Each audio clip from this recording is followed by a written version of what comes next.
Informasi selanjutnya datang dari survei Litbang Kompas yang menemukan citra MK berada di titik terendah sebesar 50%. Turunnya citra MK dari survei Litbang Kompas usai MKMK menyatakan Ketua MK Anwar Usman terbukti melakukan pelanggaran etik berat.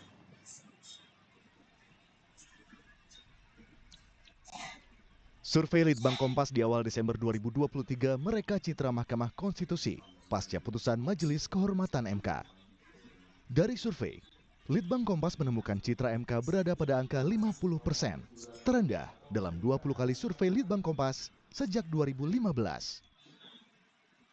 Menurut survei Litbang Kompas, citra positif MK yang merosot disumbang oleh responden yang berada di perkotaan. 67,4% responden di perkotaan menyatakan citra MK sangat buruk dan 56,6% menyatakan citra MK buruk. Sementara di pedesaan, citra MK sangat baik mencapai 60% dan baik mencapai 47,4%. Hal ini berkorelasi dengan tingkat pendidikan responden, di mana 65,2% responden berpendidikan menengah dan tinggi menilai citra MK sangat buruk. Sementara, citra MK dinilai sangat baik oleh responden berpendidikan dasar sebesar 47,5%. Majelis Kehormatan Mahkamah Konstitusi sebelumnya memutuskan mantan Ketua MK Anwar Usman terbukti melanggar etik berat. Anwar dicopot dari Ketua MK dan digantikan oleh Suhartoyo.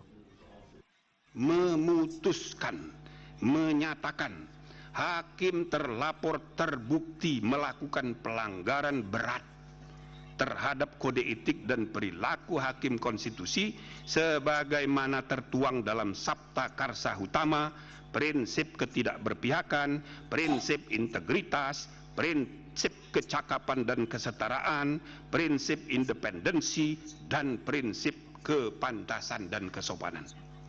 2. Menjatuhkan sanksi pemberhentian dari jabatan Ketua Mahkamah Konstitusi kepada hakim terlapor.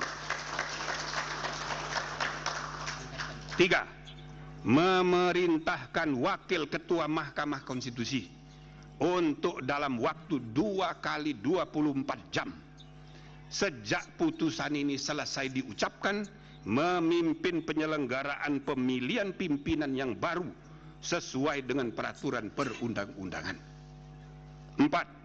Hakim terlapor tidak berhak untuk mencalonkan diri atau dicalonkan sebagai pimpinan Mahkamah Konstitusi sampai masa jabatan hakim terlapor sebagai hakim konstitusi berakhir. 5. Hakim terlapor tidak diperkenankan terlibat atau melibatkan diri dalam pemeriksaan dan pengambilan keputusan dalam perkara perselisihan hasil pemilihan presiden dan wakil presiden, pemilian anggota DPR, DPD dan DPRD, serta pemilihan gubernur, bupati dan wali kota yang memiliki potensi timbulnya benturan kepentingan. Meski Anwar Usman sempat melakukan perlawanan, Ketua MK terpilih Suhartoyo menyebut akan memperbaiki citra MK. Tim Liputan Kompas TV.